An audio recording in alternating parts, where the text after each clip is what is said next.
তোমার হবু চাচি আম্মুর সাথে মিলিয়ে তোমার এই নাম রেখেছি। পছন্দ তো হবে, ঠিক না? ওনার কথায় মায়া আবারও আওয়াজ করতে লাগলো।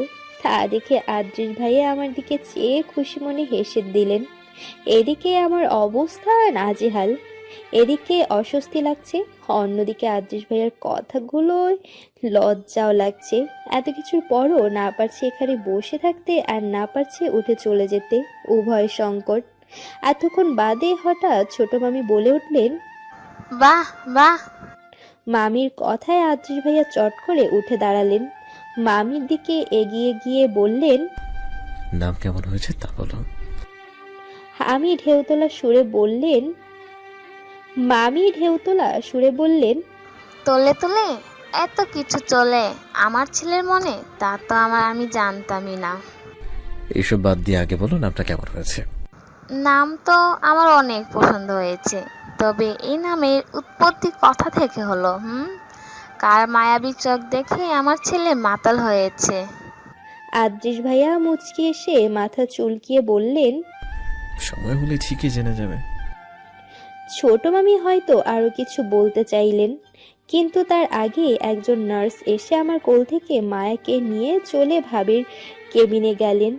কারণ ছোট্ট মায়াপরীর এখন খাওয়া দাওয়ার সময় হয়ে গিয়েছে। রাত প্রায় 1টা বাজে। আমি, ছোট মামি আর আদ্রিস ভাইয়া এখনো হসপিটালে আছি। আদ্রিস ভাইয়া এনাম ভাইয়া সহ ওনার বাকি 2 বন্ধুকে জোর করে নিজেদের বাড়িতে পাঠিয়ে দিয়েছেন। প্রথম প্রথম ওনারা যেতে চাননি, তবে আদ্রিস ভাইয়ার জোরাজোরিতে পরে যেতেই হয়েছে। আমি আর ছোট মামি অপেক্ষা করছি কখন আসবে পলাশ ভাইয়া। উনি হসপিটালে আসলে ওনার সাথেই বাড়িতে যাব আমরা দুজন। আপাতত আদ্রিস ভাইয়া এই ভেবে রেখেছে যে পলাশ ভাইয়া মায়াকে দেখে ফ্রেশ হতে আর খাওয়া দাওয়া করতে বাড়ি যাবেন। তখন আমি আর ছোট মামি ওনার সাথে চলে যাব। পলাশ ভাইয়া বাড়ি থেকে আবারও হসপিটালে না আসা পর্যন্ত আদ্রিস ভাইয়া হসপিটালেই থাকবেন। এরপর পলাশ ভাইয়াকে সব বুঝিয়ে দিয়ে বাড়ি চলে আসবেন। কিছুক্ষণের মাঝেই পলাশ ভাইয়া চলে এলেন।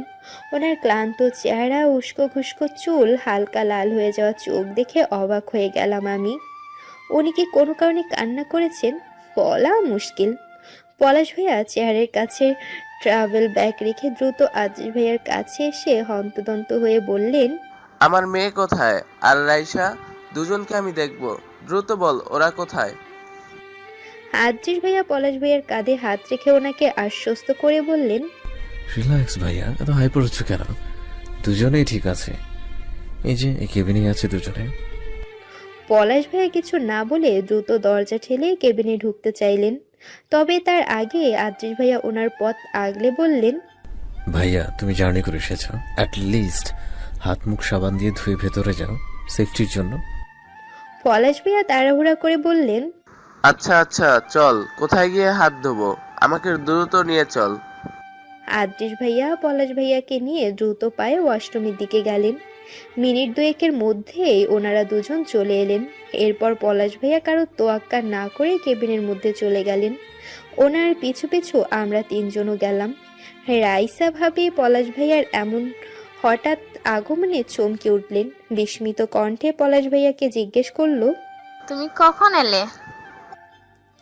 পলাশ ভাইয়া কিছু বললেন না, বরং ধীর পায়ে রাইসা ভাবির দিকে এগিয়ে গেলেন। ওনার দৃষ্টি এখন মায়ার উপর। আবেগে চোখে তিনি মায়াকে দেখছেন। রাইসা ভাবির কাছে এসে উনি আস্তে করে বললেন, ও কি ঘুমাচ্ছে? রাইসা ভাবি হালকা হেসে জবাব দিলেন, না, তুমি ওকে কোলে নিবে। পলাশ ভাইয়া 2 চোখে এখনো নোনা জলে ভরে এসেছে। তিনি দ্রুত গতিতে মাথা ঝাঁকিয়ে বললেন, হ্যাঁ হ্যাঁ। রাইসা ভাবি আবারও হালকা হেসে পলাশ ভাইয়ার দিকে মায়াকে এগিয়ে দিলেন। মায়া তখন শব্দ সহিত হাত পা নাড়াতে ব্যস্ত। পলাশ ভাইয়া তাকে অতি সাবধানে কোলে নিয়ে রাইসা ভাবির পাশে রাখা টুলে বসে পড়লেন। পলাশ ভাইয়া মায়াকে দেখে আবেগ আপ্লুপ্ত হয়ে পড়লেন। চোখে জমে থাকা নোনা জল উপচে পড়ল মায়ের কপালে। নিঃশব্দে কাঁদছেন তিনি। মায়ের কপালে মুখমণ্ডলে আলতো হাত ছুঁয়ে দিয়ে ভেজা গলায় বললেন, সরি আমার মাটা, অনেক অনেক সরি।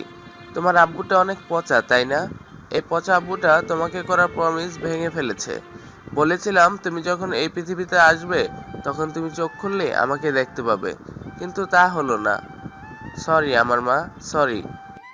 এই বলে পলাশ ভাইয়া আলতো করে মায়ের কপালে চুমু দিলেন। তখনই মায়া ছোট্ট ছোট্ট দুহাত পলাশ ভাইয়ার দু গালের উপর রাখলেন।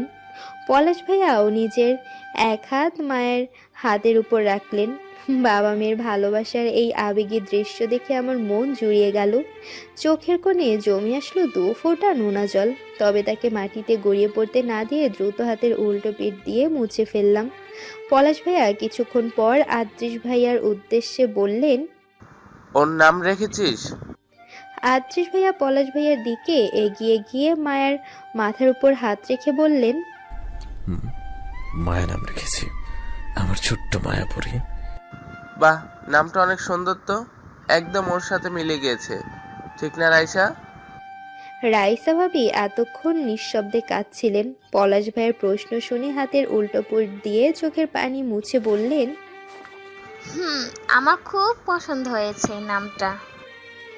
ছোট মামি এবার পলাশ ভাইয়াকে আদ্রিস ভাইয়ের প্ল্যানের কথা বললেন। প্রথম পলাশ ভাইয়া রাজি হলেন না, পরে রাইসা ভাবির জোড়াজোড়িতে রাজি হলেন উনি। সকাল প্রায় 11টা বাজে। আম্মু আর আভা মেজো নানু বাড়িতে এসেছে প্রায় 30 মিনিট আগে। আম্মু ড্রয়িং রুমে বসে আছে আর আভা আমার সাথে নদীর রুমে এসেছে ব্যাগ গোছাতে। ছোট মামি, বড় মামি আর মেজো নানুর সাথে গল্প করছে আম্মু। আজ সকালের দিকে বড় মামা, মামি আর ছোট মামা এবং নদী গিয়ে রাইসা ভাবি আর মায়ের সাথে দেখা করে এসেছে। পলাশ ভাইয়া এখনো হসপিটালে আছেন, তবে ছোট মামা আর বড় মামা বাড়িতে এসে আরাম করছেন। আর আদ্রিস ভাইয়া বাসায় চলে এসেছেন সেই রাতেই। আমার ব্যাগ গোছানো হয়ে গেলে আমি আভা আর নদীর ড্রয়িং রুমে চলে এলাম। নদী তার মুখ গোমড়া করে বসে পড়ল সোফায়। সে কিছুতেই আমাকে যেতে দিতে চাইছে না, কিন্তু আমাকে তো যেতেই হবে। ছোট মামি কথা বলার এক পর্যায়ে আম্মুর উদ্দেশ্যে বলল, আপা, মিমকে এই কয়দিনের জন্য বাসায় নিয়ে যাওয়া দরকার কি? আম্মু জিজ্ঞাসু দৃষ্টিতে তাকিয়ে বলল। ছোট মামি হাসি মুখে বলল, আর 3 সপ্তাহ পর আমাদের নদীর বিয়ে। ছোট মামির মুখে এ কথা শুনে আমি বিস্ময় নিয়ে তার দিকে তাকালাম। 3 সপ্তাহ পর নদীর বিয়ে মানে? কবে, কখন ঠিক হলো সব? এর মানে সেদিন নদীর সন্দেহটা ঠিক ছিল, কিন্তু এভাবে হুটহাট বিয়ে ঠিক করলো, তাও আবার নদীকে না বলে। নদীর কি অবস্থা কে জানে। আমি নদীর দিকে তাকিয়ে দেখলাম সে স্তব্ধ চাহনিতে ছোট মামির দিকে চেয়ে আছে। হয়তো মামির কথা বিশ্বাস করতে পারছে না সে। কয়েক সেকেন্ড বাদে নদী থমথমে গলায় বলল, বাহ, আমার বিয়ে 3 সপ্তাহ পর, অথচ আজই জানলাম আমি। খুব ভালো তো। ছোট মামি স্বাভাবিকভাবেই বললেন, আসলে বিয়েটা গতকাল রাতেই বিকেলের দিকেই ফোনে ঠিক হয়েছে। এরপর রাইসার ডেলিভারির জন্য তোকে আর বলার সুযোগ পাইনি আমরা। নদী এবার উঠে গিয়ে মামির সামনে গিয়ে বলল, ডেট ঠিক হয়েছে গতকাল, কিন্তু কথাবার্তা তো আগেই চলছিল। তাহলে আগে বলনি কেন আমাকে? তোকে আগে বললে তুই রাজি হতি না, জানা আছে আমাদের। এই জন্য সবকিছু ঠিকঠাক করার পরে তারপরে তোকে বলতে চেয়েছিলাম। আর আজব কথাবার্তা। বিয়ে আমার, অথচ আমি রাজি কিনা তাও জানতে চাইলে না একবারও। ছেলেকে আর ছেলের ফ্যামিলিকে আমি আগে কখনো দেখিনি, অথচ কয়েকদিন বাদে সেই ফ্যামিলিতেই যেতে হবে আমাকে। ছেলে তোর পরিচিত, তোর আব্বুর বন্ধুর ছেলে। এর আগেও তো বেশ কয়েকবার তোদের দেখা সাক্ষাৎ হয়েছে। তখন থেকেই ছেলে তোকে পছন্দ করত।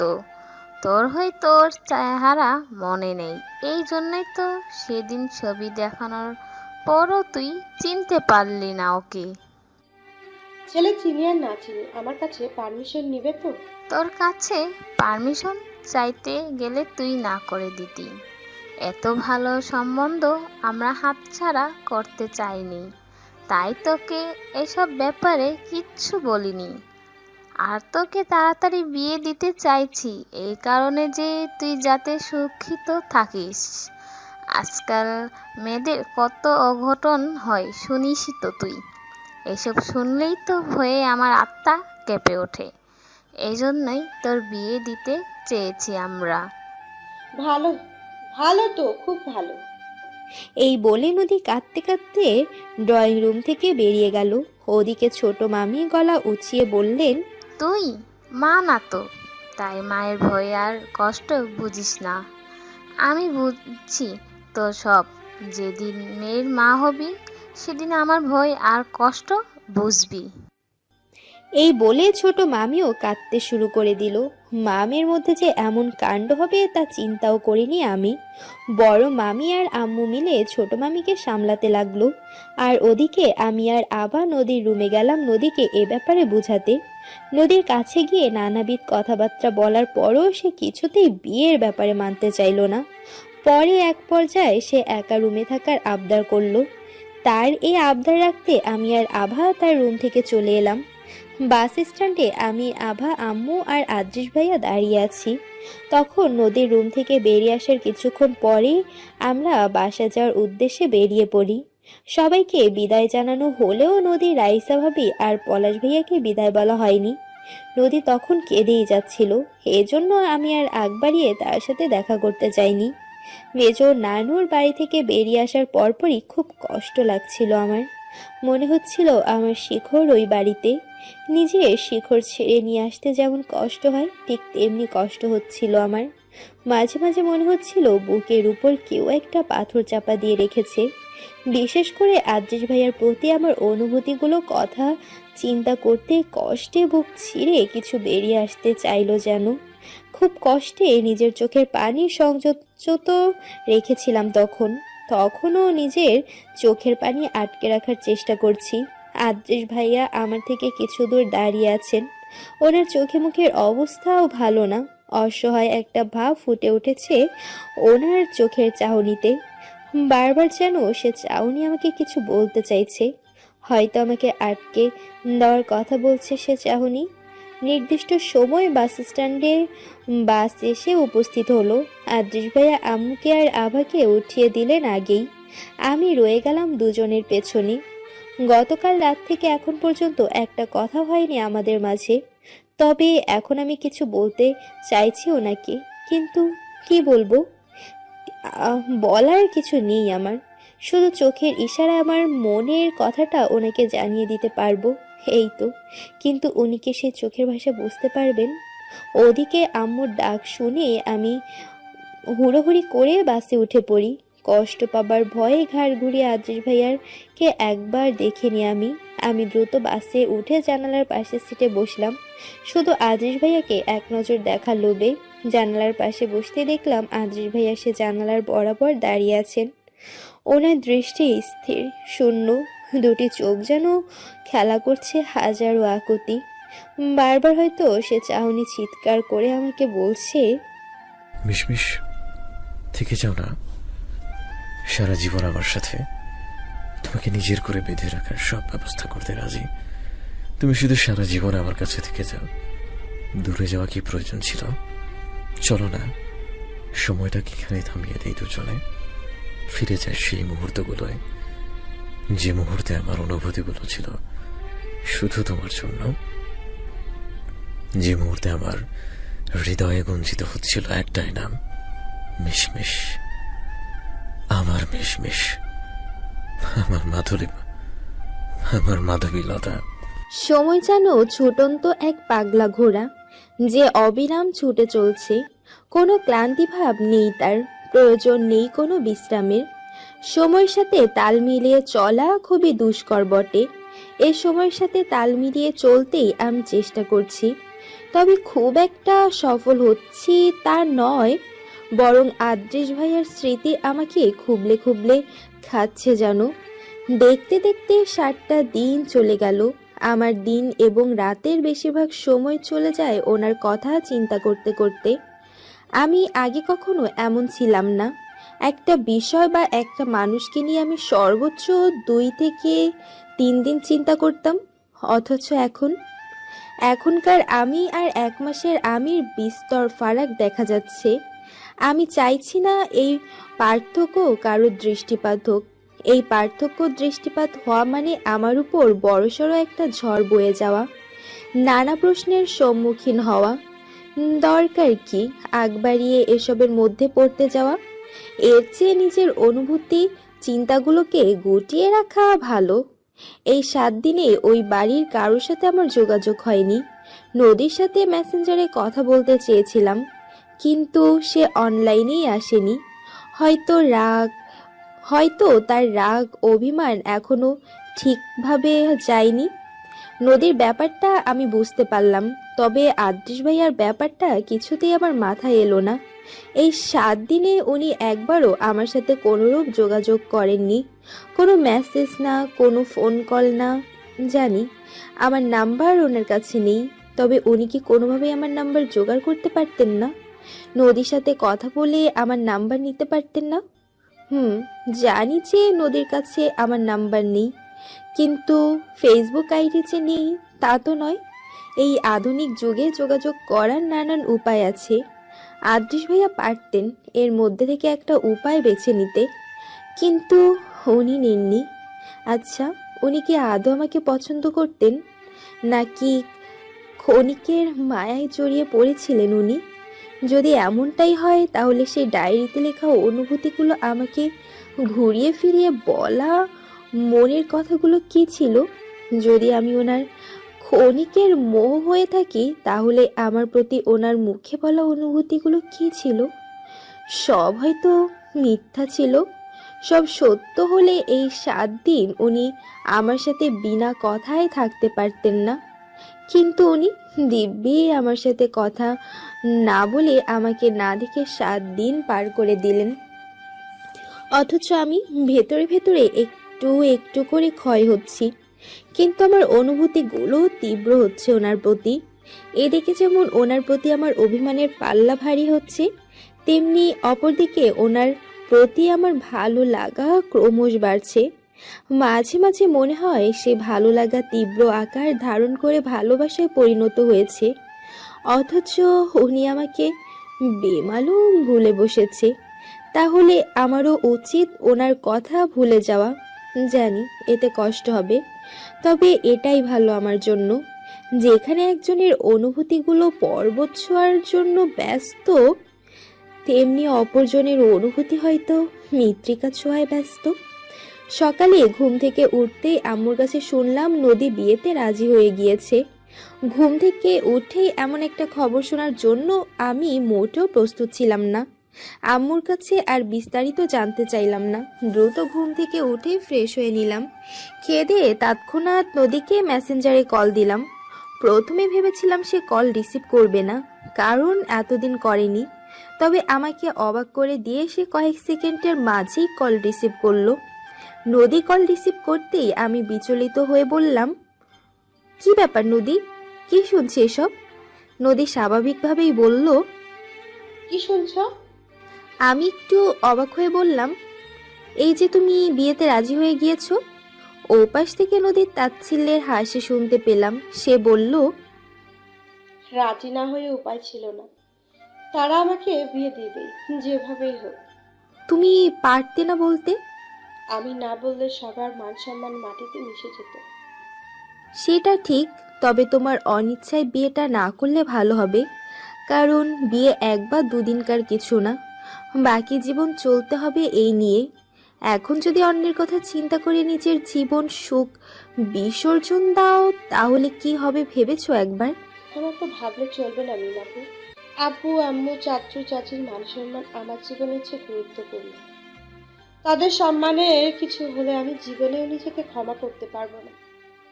বিয়েতে রাজি হওয়া ছাড়া আর পথ ছিল না আমার কাছে। আমি বিয়েতে মানা করলেও ছেলেপক্ষের কাছে আমার পরিবারের মান সম্মান কোথায় নেমে যেত ভাবছো একবার আপু? এসব ভেবেই বিয়েতে রাজি হলাম। 1 সপ্তাহ তাদেরকে বুঝিয়েছি, আর পারিনি।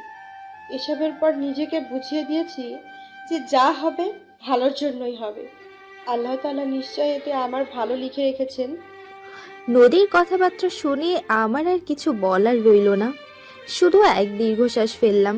কিছুক্ষণ থেমে বললাম, তাহলে ছেলের সাথে দেখা হয়েছে? এখনো হয়নি।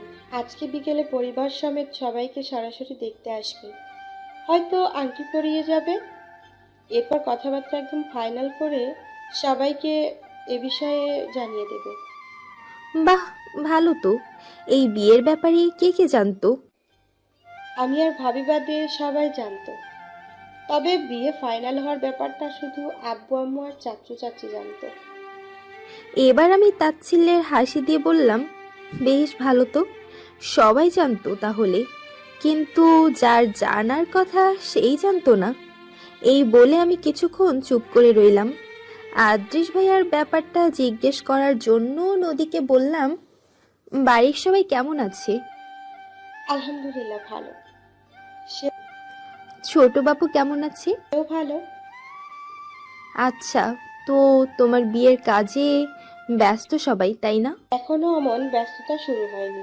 আব্বু আর চাচু একটু একটু করে করছে সব। আর বড় ভাইয়া নিজের বাচ্চা আর অফিসের কাজে খুব ব্যস্ত এ কয়দিন। আবার ছোট ভাইয়া গিয়েছে ঢাকায়। নদীর কথা শুনে আমি বেশ অবাক হলাম। আদ্রিস ভাইয়া ঢাকায় গিয়েছে এ সময়? ওনার তো পোস্ট গ্রাজুয়েশনের প্রিপারেশন এখনই শুরু হওয়ার কথা না? তাহলে উনি ঢাকায় গিয়েছে কি কারণে তা মাথায় আসছে না। আচ্ছা, সে কি মাহার সাথে দেখা করতে গিয়েছে? এ ব্যাপারে নদীর কাছে জিজ্ঞাসা করাই উত্তম, তাহলে একটু হলেও আইডিয়া করতে পারবো। আমি একটু গলা পরিষ্কার করে বললাম, উনি ঢাকায় গিয়েছেন কেন? হসপিটাল থেকে ডেকেছে কি কারণে যেন। আমি ঠিক নদীর কথা শেষ না হতেই আমি ওপাশ থেকে ছোট মামির কণ্ঠস্বর শুনতে পেলাম। ছোট মামির ডাক পেয়ে নদী আমাকে বলল, আপু পরে কথা হবে, এখন আম্মু ডাকছে। আচ্ছা যাও। আমি ফোন রেখে গভীর চিন্তায় মত্ত হলাম। আত্রিশ ভাইয়া কি আসলে হসপিটালের কাছে ঢাকায় গিয়েছে, নাকি অন্য কোনো কারণে গিয়েছে?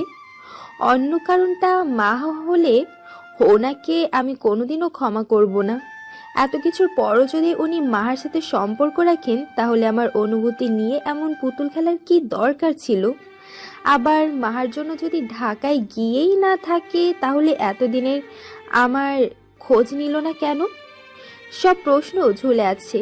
ওনাকে এখন সরাসরি এ ব্যাপারে জিজ্ঞাসা করার মতো উপায় নেই, বরং পরিস্থিতির শিকার হয়ে আমার এই অনুভূতিগুলোকে মাটি চাপা দিতে হবে।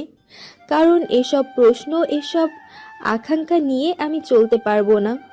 অযথা এসব আমার মন খারাপের কারণ হবে।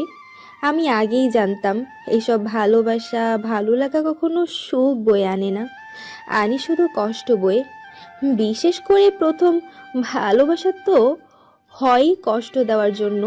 প্রথম ভালোবাসার অপর নাম কষ্ট। এজন্যই সবসময় নিজেকে এসব ভালোবাসা, ভালো লাগা থেকে দূরে রাখতে হয়।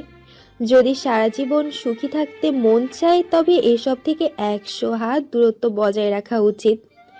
কিন্তু এত কিছু জানার পরও সেই নিষিদ্ধ কাজটা আমি করে ফেললাম। এজন্য নিজের মন থেকে মস্তিষ্ককে বেশি শক্ত করতে হয়, যা আমি এতদিন করিনি। তবে এখন থেকে করব। আমি শক্ত হব। শুধু শুধু অপর মানুষের জন্য এসব অনুভূতি মনে জাগিয়ে কষ্ট পাওয়ার কোনো ভিত্তি হয় না। শক্ত করতে হবে নিজেকে, খুব শক্ত। দেখতে দেখতে 2 সপ্তাহ কেটে গিয়েছে। কাল বাদে পরশু নদীর বিয়ে। তার বিয়ের দাওয়াত সেদিনই পেয়েছিলাম, যেদিন নদীকে দেখতে এসে আংটি পরিয়ে রেখে যায়। নদী, ছোট মামি, বড় মামি বিয়ের 1 সপ্তাহ আগে আমার জন্য খুব অনুরোধ করেছিল, তবে আমি যেতে চাইনি। নানান তালবাহানায় বিষয়টা কেটে গিয়েছি। তারপরও যে নদীর বিয়েতে যেতে চেয়েছি তার নয়, এর কারণ আদ্রিস ভাইয়া। ওনার মুখোমুখি আমি কিছুতেই হতে চাই না। ওনার প্রতি খুব অভিমান জন্মে গিয়েছে আমার মনে। হয়তো মনের কোনো এক কোণে কিছু রাগ বা ঘৃণাও জন্মেছে ওনার প্রতি। এমন হওয়াটা অবশ্য স্বাভাবিক, কারণ এই 3 সপ্তাহে একটা দিনও উনি আমার খোঁজ নেননি।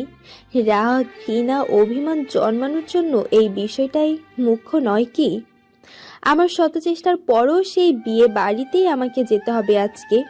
নদীর প্রচণ্ড জোরাজোরিতে আম্মু আমাকে সেই বিয়ে বাড়িতে পাঠাতে রাজি হলো। কথা ছিল আম্মু আর আভাও যাবে, কিন্তু আভার অ্যাসাইনমেন্ট জমা দেওয়ার কারণে আম্মু আর আভা যেতে পারবে না বিয়ে বাড়িতে। এজন্য আমাকে সেখানে নিয়ে যাওয়ার জন্য আদ্রিস ভাই আসবে। আর সেখানে আমাকে চোখে চোখে রাখার জন্য নানু আসবে। বিয়ে বাড়িতে অনেক কিছুই হয় বলে আম্মু নানুকে আজকেই আসতে বলেছে। এমনিতে নানুর বৃহস্পতিবারে সেই বাড়িতে যাওয়ার কথা, কিন্তু আমার জন্য আজ বুধবারে আসছে নানু। আদ্রিস ভাইয়া আমাকে ওনাদের বাড়িতে নিয়ে যাওয়ার জন্য আসছে। এটা আমার কাছে বেশ খটকা লাগলো। খটকা লাগার কারণটা, আম্মু আমাকে আদ্রিস ভাইয়ার সাথে একা পাঠাবে। কি কারণে সে এত সহজে বড় মামির এই প্রস্তাবে রাজি হয়ে গেল তা আম্মুর কাছে জানতে চাইলাম, কিন্তু আম্মু বিষয়টা এড়িয়ে গেল। জানি আম্মুর কাছ থেকে এসবের কারণ বের করা বড় দায়, এজন্য এ ব্যাপার নিয়ে আর ঘাটাঘাটি করিনি। দুপুরের খাওয়া দাওয়ার পর আদ্রিস আমাকে নিতে এলেন। বাসায় বসে কিছুক্ষণ আম্মু আর আব্বুর সাথে কথাবার্তা বললেন। উনি যে বাসায় এসেছেন এটা জানার পরও আমি এক নজরও ওনার দিকে তাকাইনি, তাকার ইচ্ছাও নেই। অভিমানের পাহাড় জমে আছে, অনেক উঁচু সে পাহাড়। কথাবার্তা শেষে আদ্রিস ভাইয়া আমাকে নিয়ে বেরিয়ে পড়লেন। আমি এখনো ওনার দিকে চোখ উঠিয়ে তাকাইনি। তাকাইবই বা কেন, দরকার তো নেই, এমনি ভালো আছি আমি। আদ্রিস ভাইয়া আমাকে নিয়ে রিজার্ভ করা সিএনজিতে উঠে পড়লেন। আমি বসলাম ডান দিকের একদম কোনায়, আর উনি বসলেন বাম দিকের কোনায়। সিএনজি স্টার্ট নেওয়ার পরপরই উনি নরম গলায় বললেন, এই অধমের উপর কি অভিমানের পাল্লাটা একটু বেশি ভারী হয়ে গেছে মিশমিশ। আমি সব শুনেও না শোনার ভান করে বসে রইলাম। ইচ্ছে করছে আদ্রিস ভাইয়ার কথার প্রত্যুত্তরে কড়া কিছু কথা শুনিয়ে দেই, কিন্তু ওনার সাথে কথা বলা বারণ। এক শব্দ মুখ দিয়ে উচ্চারণ করব না। আমি চুপচাপ বাইরের দিকে তাকিয়ে আছি, মনোযোগ সেদিকেই নিবিষ্ট করতে ব্যস্ত হলাম আমি। তখনকার সেই কথাটা বলার পর আদ্রিস ভাইয়া আর কিছুই বললেন না। হয়তো উনি বুঝতে পেরেছেন ওনার কোনো প্রশ্নের জবাব আমি দেব না। আমরা যথাসময়ে মেজ নানুর বাড়ি এসে উপস্থিত হলাম। সেখানে পৌঁছানোর পর দেখলাম পুরো বাড়িতে লাইটিংয়ের কাজ চলছে। বাড়ির উঠোনে প্যান্ডেল বানানো হচ্ছে, আর বাড়ির বাইরে ছোট মানুষদের আনাগোনা। হয়তো এরা পাড়া প্রতিবেশী বা নদীর আত্মীয়। সিএনজি থেকে নেমে আদ্রিস ভাইয়া সিএনজিওয়ালাকে টাকা দিতে ব্যস্ত হয়ে পড়লেন।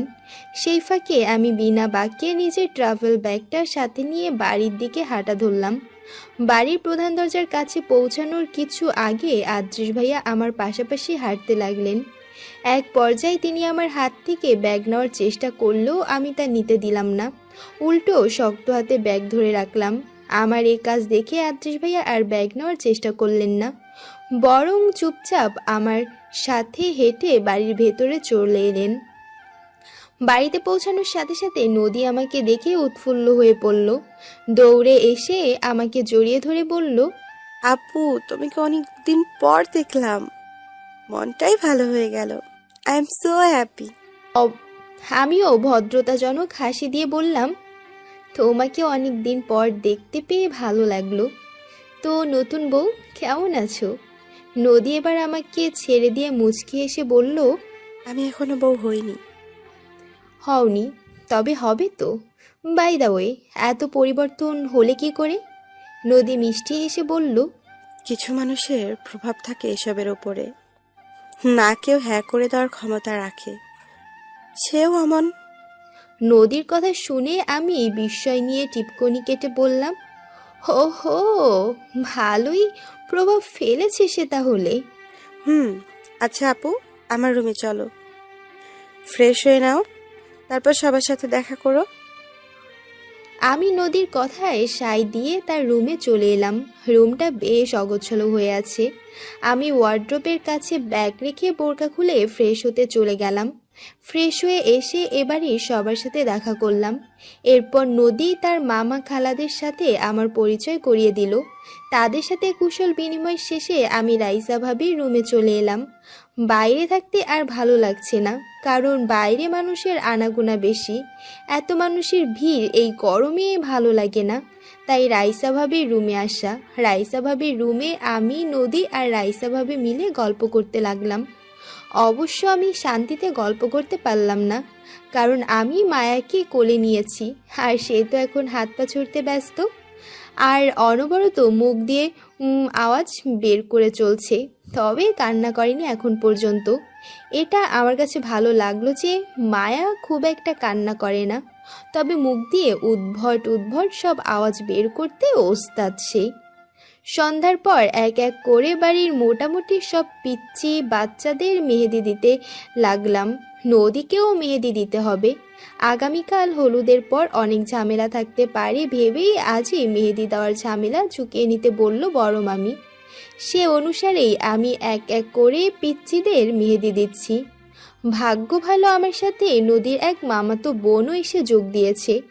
মেয়েটা মাত্র ক্লাস 9-এ পড়ে, তাতেই বেশ ভালো মেহেদি দিতে পারে। এজন্যই সে আমাকে সাহায্য করছে। 2 ঘন্টার পরিশ্রম শেষ, সব পিচ্চি বাচ্চাদের একটু একটু করে মেহেদি দিয়ে আমি বিশ্রাম নিতে নদীর রুমে চলে আসলাম। তার রুমে কেউ নেই আপাতত। নদী ছোট মামির রুমে গিয়েছে কি কাজে যেন, এজন্য সেও রুমে নেই। সবাইকে মেহেদি দেওয়ার হাত প্রচণ্ড ব্যথা করছে বলে জানালার কাছে চেয়ার পেতে বসে বাম হাত দিয়ে ডান হাত টিপতে লাগলাম। হঠাৎ পেছন থেকে কারোর কণ্ঠস্বর শুনতে পেলাম।